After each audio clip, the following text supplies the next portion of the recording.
जरा सोचिए, आप एक बवंडर में फंस जाएं और जब आप वहां से निकले तो आपकी एज 17 साल की हो, तो आपका रिएक्शन क्या रहेगा। ऐसे ही कुछ इस मूवी में होने वाला है। तो हेलो गाइज, मेरा नाम है राज और आप देख रहे हैं फ्लैश टीवी। मूवी शुरू होती है और हमें एक 17 साल का लड़का दिखाया जाता है जिसका नाम माइक होता है। ये अपने स्कूल का सबसे बड़ा प्रो प्लेयर होता है बास्केटबॉल के अंदर, और आने वाले समय में एक बड़ा मैच होने वाला है जिसे जीतने के बाद इसे स्कॉलरशिप मिलेगी। पूरी टीमें इस मैच के लिए तैयारी कर रही होती है और जिस दिन यह मैच शुरू होता है उसी दिन माइक की गर्लफ्रेंड आती है और उसे बताती है कि वह प्रेग्नेंट है। यह बात जानने के बाद माइक काफी परेशान हो जाता है। मैच शुरू हो चुका होता है। मैच खेलते हुए भी माइक का ध्यान सिर्फ स्कारलेट पे होता है। जब स्कारलेट वहां से जाने लगती है तो माइक उसके पीछे पीछे चला जाता है। स्कारलेट माइक को बोलती है कि तुम्हें गेम नहीं छोड़ना चाहिए था। माइक बोलता है कि मेरे लिए मेरा बच्चा इम्पोर्टेंट है, ना कि कोई गेम। और इसके बाद धीरे धीरे वह बिल्कुल ही बास्केटबॉल खेलना छोड़ देता है। और फिर हम आज से 20 साल बाद का सीन देखते हैं जहां हमें पता चलता है कि उसके हालात काफ़ी ख़राब चल रहे हैं, जिस कारण से उसकी वाइफ ने भी उसे छोड़ दिया।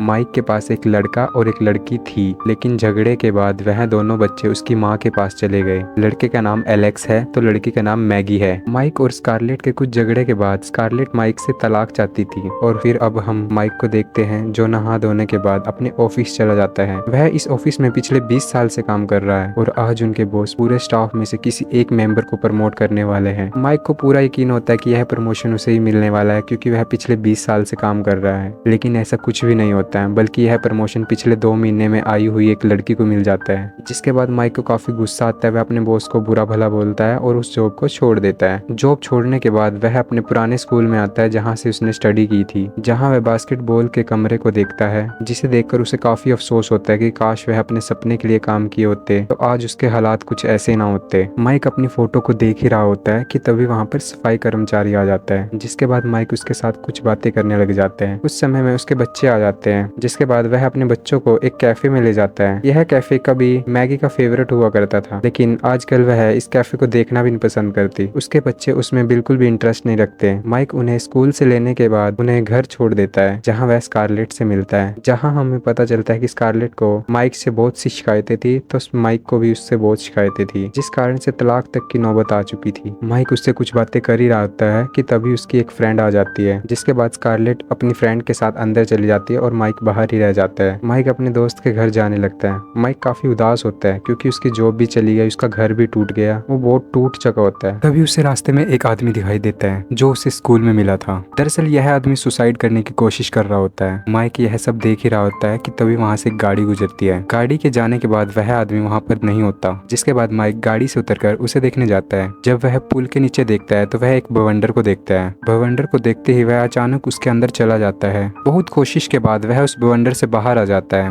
अभी सुबह हो चुकी थी तो वह अपने दोस्त के घर जाने लगता है। माइक अपने दोस्त के घर जब अपने आप को एक मिरर में देखता है तो वह जोर से चिल्ला देता है। उसकी आवाज सुनकर उसका दोस्त भी तुरंत वहां पर आ जाता है, क्योंकि अब वह 20 साल कम एज का हो चुका था। तो उसका दोस्त उसे पहचान नहीं पाता और उसके ऊपर अटैक कर देता है। उसका दोस्त यह समझ रहा होता है कि शायद ये चोर चूर है और उसके घर में घुस गया है। उस जान से मारने ही वाला होता है कि तभी वह अपने एक बचपन की फोटो दिखा देता है, जिसके बाद वह रुक जाता है। फिर उसका दोस्त पूछता है कि यह सब कैसे हुआ। वह बताता है कि कल रात वह एक बवंडर में चला गया था, उसके बाद उसके साथ यह हो गया। नहाने धोने के बाद उसे याद आता है कि शायद यह सब उस अंकल की वजह से हुआ होगा, जिसके बाद वह स्कूल के लिए निकल जाता है। जब वह स्कूल के एक कर्मचारी लेडी से पूछता है कि यहाँ कोई अंकल भी काम करता है क्या, लेकिन कर्मचारी बोलती है कि मेरे सिवा यहाँ पर कोई भी काम नहीं करता। माइक यह सब देखकर काफी चौंक जाता है। फिर उसका ध्यान खेलते हुए बच्चों पर जाता है जो बास्केटबॉल खेल रहे होते हैं। तब उसे समझ में आता है कि भगवान ने उसे एक मौका दिया है कि दोबारा से वह अपनी लाइफ को सही कर सके। जिसके बाद वह तुरंत अपने दोस्त के पास जाता है और यह सब बातें उसे बताता है। बहुत कोशिश के बाद उसका दोस्त उसके एडमिशन के लिए मान जाता है और उसका पापा बनके स्कूल के लिए निकल पड़ता है। एडमिशन कराने के बाद उसका दोस्त उस प्रिंसिपल को लेजेंड आंखों से देख रहा होता है। समझ ही गए होगे क्या कहना चाह रहा हूँ, ठीक है। अब वह दोबारा से बास्केटबॉल के गेम को ज्वाइन कर लेता है। माइक का कोच वही होता है जो आज से 20 साल पहले था। जब माइक टॉयलेट जाता है तो वहाँ पर वह एक लड़के को बंधा हुआ देखता है। दरअसल यह और कोई नहीं उसी का लड़का होता है जिसका नाम एलेक्स था। माइक उसे खोलने के बाद उसे पूछता है कि यह सब हरकतें किसने की। वह बताता है कि बास्केटबॉल के प्लेयर्स ने ऐसा किया उसके साथ। जब माइक एलेक्स के साथ खाना खा रहा होता है तो एलेक्स बताता है कि कल उसके घर पर बास्केटबॉल का कैप्टन उसके घर आया और उसे मशीन में बंद कर चला गया था। माइक पूछता है कि ऐसा कैसे हो सकता है। वह बताता है कि वह कैप्टन मेरी बहन का बॉयफ्रेंड है, उसका नाम स्टैन होता है। स्टैन को यह सब बातें सुनाई देती हैं तो वह एलेक्स के मजे लेने के लिए वहां पर आ जाता है। यह सब देखकर माइक को गुस्सा आ जाता है तो वह सभी स्टूडेंट के सामने उसकी बेइज्जती कर देता है। है। फिर वह अपने घर जाता है, यानी कि अपने दोस्त के घर। वह अपने दोस्त को बताता है कि भगवान ने उसे अपनी लाइफ सही करने के लिए नहीं दी है, बल्कि उसे अपने बच्चों की लाइफ ठीक करने के लिए दी है। उसका दोस्त बोलता है मे बी नॉट। अब धीरे धीरे माइक एलेक्स का दोस्त बन चुका होता है। एलेक्स अपनी पूरी बातें माइक को शेयर करता है और माइक अपनी बातें उसे शेयर करता है। एक दिन माइक एलेक्स के साथ बास्केटबॉल खेल रहा होता है कि तभी वहां पर उसकी माँ आ जाती है। स्कारलेट जब माइक को देखती है तो उसे अपने पति की याद आती है, जो आज से 20 साल पहले ऐसा दिखने में था। वह लाड लाड में उसके गालों को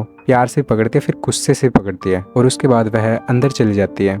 अगले दिन स्कारलेट गार्डन में काम कर रही होती है, तो माइक उससे पूछता है कि है आप क्या कर रहे हो। स्कारलेट बोलती है कि वह अपने गार्डन को चेंज करना चाहती है। माइक बोलता है कि क्या वह उसकी सहायता कर सकता है। स्कारलेट बोलती है कि मैं समझ सकती हूँ तुम्हारे दिमाग में क्या चल रहा है, तुम्हारी एज से मैं भी निकल चुकी हूँ, ये सब सोचना बंद कर दो। लेजेंड बंदे समझ गए होंगे इस बात का मतलब क्या कहना चाह रहा है, लेकिन फिर भी वह मान जाती है कि तुम मेरी मदद कर सकते हो, कम ऑन। माइक एलेक्स को भी अपने जैसा प्रो प्लेयर बना देता है बास्केटबॉल के अंदर, जिस कारण से एलेक्स का भी सिलेक्शन हो जाता है बास्केटबॉल की टीम में, जिसके बाद यहाँ बहुत खुश होते हैं। लेकिन तभी माइक को पता चलता है कि उसकी वाइफ यानी स्कारलेट किसी और को डेट करने जा रही है। जाने से पहले वह एक लेटर माइक को देती है और उसे बोलती है कि यह लेटर वह अपने पापा को दे दे और उन्हें कहे कि यह लेटर माइक को दे दिया जाए। उसके बाद स्कारलेट वहां से चली जाती है। दूसरी तरफ माइक और एलेक्स भी वहां से चले जाते हैं एक पार्टी में, जहां माइक एलेक्स को बोलता है कि वह अपनी क्रश को प्रपोज क्यों नहीं कर देता। लेकिन एलेक्स जब उसके सामने जाता है तो वह शर्म के मारे उसे कुछ भी कह नहीं पाता। तभी माइक अपनी बेटी के पास जाता है और उसे समझाता है कि जो उसका बॉयफ्रेंड है ना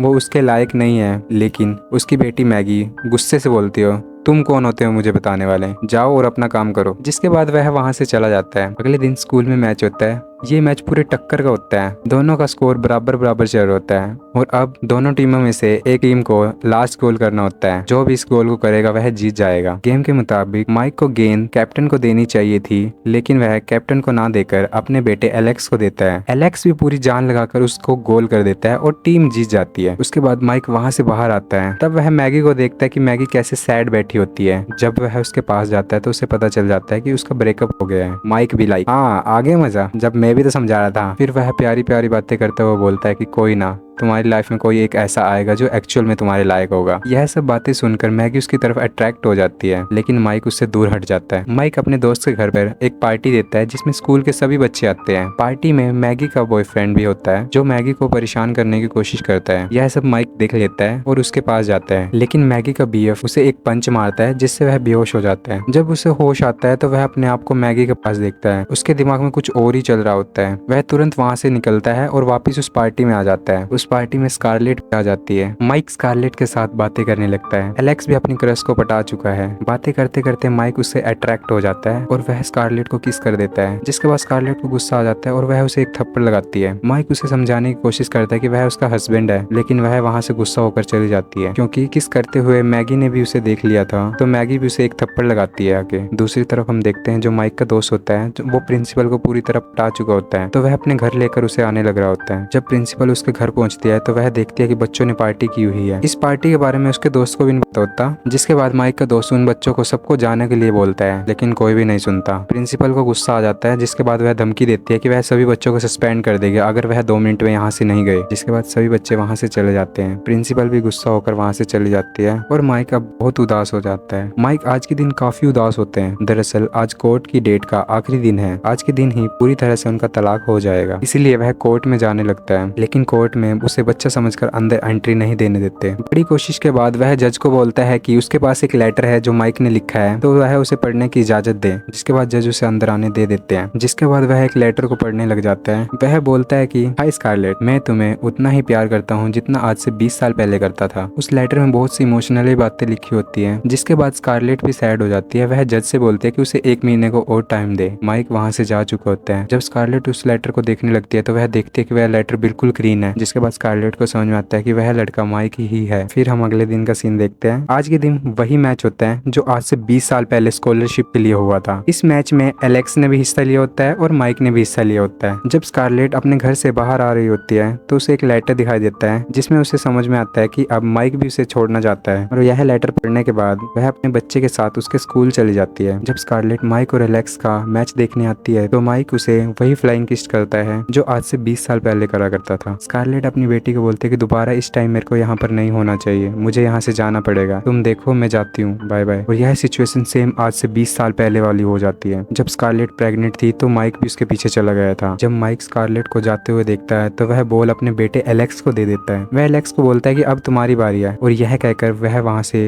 अपनी वाइफ के पीछे चला जाता है। यही हम ऊपर उस आदमी को देखते हैं जिसकी वजह से माइक ने टाइम ट्रेवल किया था। माइक जैसे ही उसके पीछे जा रहा होता है तो उसके सामने पहले वाला भवंडर आ जाता है। भवंडर से गुजरने के बाद वह वापस अपनी एज में आ जाता है। स्कारलेट बोलती है कि तुम मेरे पीछे क्यों आए, तुम अपनी लाइफ सुधार सकते थे अभी। माइक कहता है कि मुझे नहीं चाहिए वो जिंदगी जिसमें तुम ना हो, और मैंने सही फैसला लिया था तुमसे शादी करके। इसके बाद स्कारलेट भी इमोशनल हो जाती है और वो उसे माफ कर देती है, और अब दोनों का झगड़ा खत्म हो जाता है। मूवी के एंड में हमें पता चलता है कि माइक उस स्कूल में अब कोच लग चुका है, और मूवी का यहीं पर एंड हो जाता है। तो दोस्तों, आपको मूवी कैसी लगी वीडियो को लाइक करके कमेंट में जरूर बताना, और हाँ, चैनल को सब्सक्राइब करना मत भूलना। Thank you for watching.